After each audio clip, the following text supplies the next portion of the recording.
Você está no Contexto do Fim, um canal que traz as mensagens da cruz através de histórias comuns, com o pastor José Carlos. E se você ainda não é inscrito no canal, peço que se inscreva, ative o sininho, compartilhe e comente. Vamos ao vídeo. Olá, nós estamos às vésperas de mais uma das festividades mais esperadas do calendário, que é o Carnaval. E é sobre isso que eu quero discorrer com você nesse vídeo. Sendo assim, o tema hoje é Nos Bastidores do Carnaval. Vamos ver aqui o que a Bíblia diz a respeito disso e as consequências, enfim. Vamos estar abordando esse tema que poucas vezes a gente ouve as pessoas ou as igrejas abordarem. Mas aqui o Espírito Santo me moveu a estar falando sobre os males disso aí para você, tudo com base nas Escrituras, ok? Olha só. Os desfiles de carnaval, onde várias escolas de samba se apresentam nas avenidas, vêm se dedicando a promover temas e personagens que denigrem a fé cristã.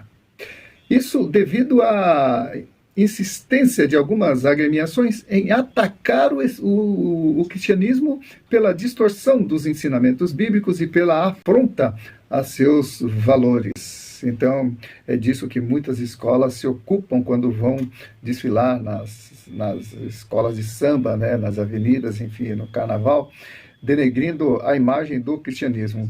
Interessante é que as escolas cujo enredo fazem apologia ao que é santo, ao que é correto, e com excessivas práticas de obscenidades e ausência de pudor, como forma de estimular a liberdade de expressão, se dedicam a atacar e a zombar de quem possui posturas diferentes, especialmente em relação à fé cristã, cujos valores promovem o que é santo, o que é justo e o que é saudável em todos os sentidos, e não tem efeitos colaterais, principalmente, como morte por overdose, acidentes por causa da bebida, perda da virgindade, gravidez indesejada e por aí vai a lista, né?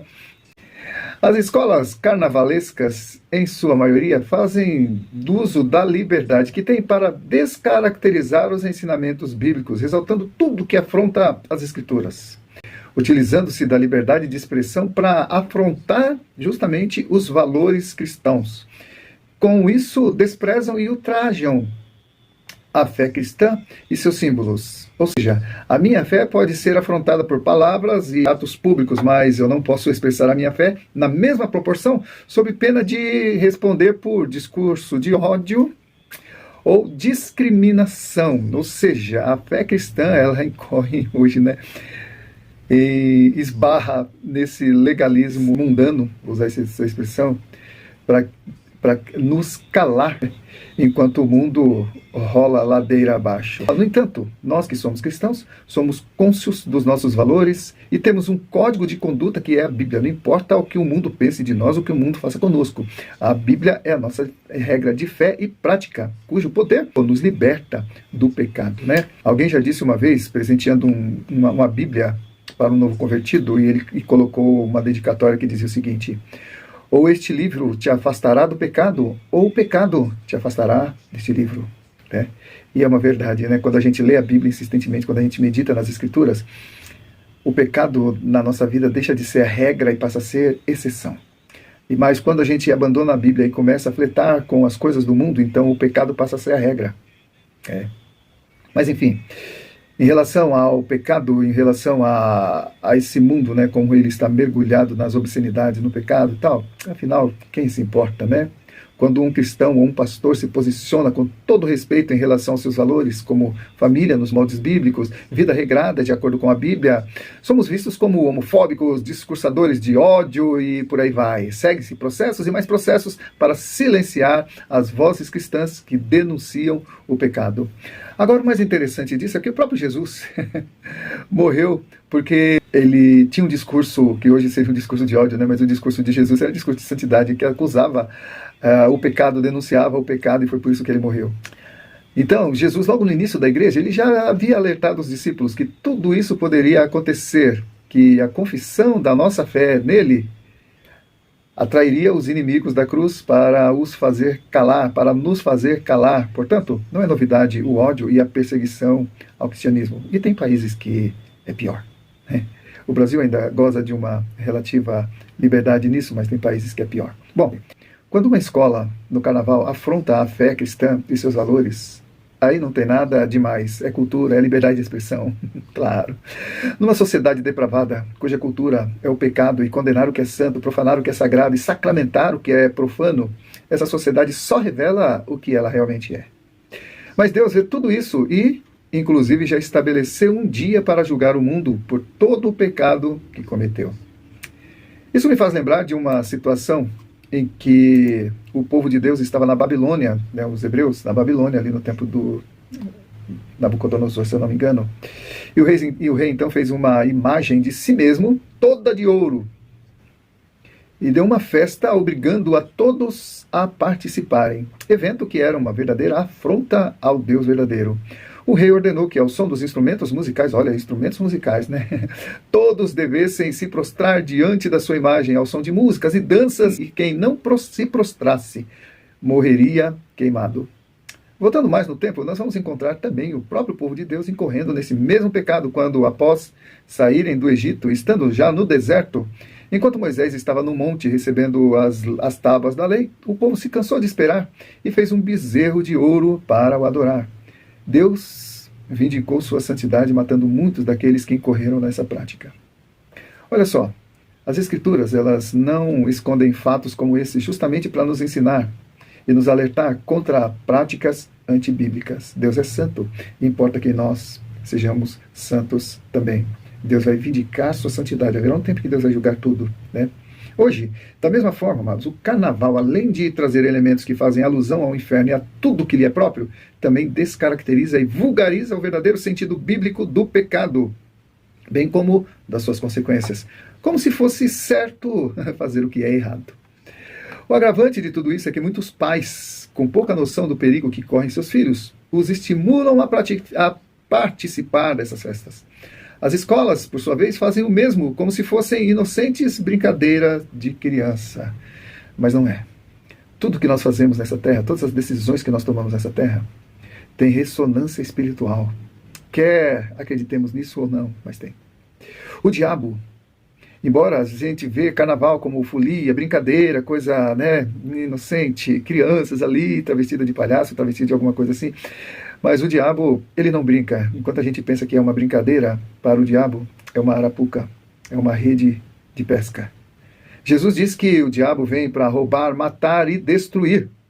Primeiro, ele rouba nossos valores morais e espirituais que nos identificam e nos conectam com o nosso Criador. Depois, ele nos engana com ilusões que enfraquecem e matam a nossa fé, pintando o pecado com as cores da diversão presente. E aí, então, ele destrói o futuro, principalmente o futuro de nossas crianças.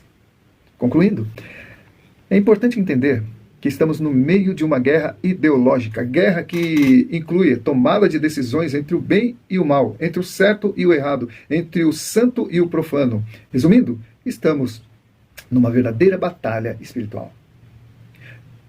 Não se trata, então, de uma batalha entre cristãos e não cristãos, propriamente, mas uma guerra entre o bem e o mal, entre a carne e o espírito. Tanto é que carnaval já significa, né, festa da carne, ou carne vale, né, festa da carne. Agora a pergunta é, de que lado você quer estar nesta batalha? A Bíblia pode te ajudar a decidir sobre isso, pois ela já nos dá o desfecho da batalha em que nós estamos. O bem, com certeza, vai triunfar no final. Então você deve decidir enquanto é tempo. De que lado você vai estar quando a guerra terminar? Você vai estar do lado dos vencedores ou você vai estar do lado dos vencidos? E se você ama mesmo seus filhos, não os entregue aos rudimentos de uma cultura decadente com valores corrompidos, livre-os dessas armadilhas. Sobre isso, ouça o que Deus diz em Provérbios, capítulo 24, versículos 11 e 12. Livra os que estão sendo levados para a morte, e salva os que cambaleiam, indo para serem mortos. Se disseres, não o soubemos, não o perceberá aquele que pesa os corações? Não o saberá aquele que atenta para a tua alma? E não pagará ele ao homem segundo as suas obras? E no livro de Salmos, capítulo 1, nós encontramos um conselho muito apropriado para meditarmos nesses dias. Ouça o que diz o salmista, o Davi, né? O salmista Davi, em Salmos, capítulo 1.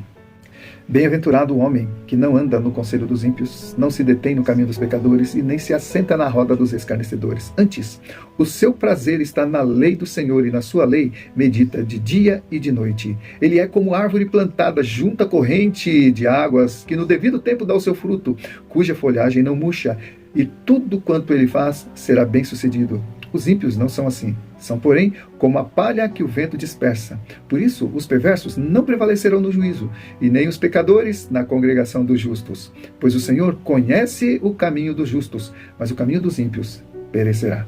Conclusão: o carnaval está às portas, e as hostes espirituais do mal já estão preparadas para ceifar vidas durante e depois da diversão carnavalesca. Mas há algo que você e eu podemos fazer. Podemos entrar na batalha espiritual orando com fervor, intercedendo junto com milhares de outras vozes que também estarão clamando nesses dias. Amém? E se você então foi edificado por essas palavras, divulgue esse vídeo para que mais pessoas possam ser alertadas sobre os bastidores do carnaval e se posicionarem. Porque não basta saber sobre o carnaval, tem que se posicionar, tomar uma decisão. Qual será a sua decisão? Espero que seja a minha, a mesma que eu tomei. Amém? Deus te abençoe e até o nosso próximo encontro, em nome de Jesus. Obrigado por acessar este canal e aguarde novas postagens que vão edificar a sua vida. Não esqueça de se inscrever se ainda não é inscrito, de dar um joinha, ativar o sininho e compartilhar esse vídeo. Deus te abençoe.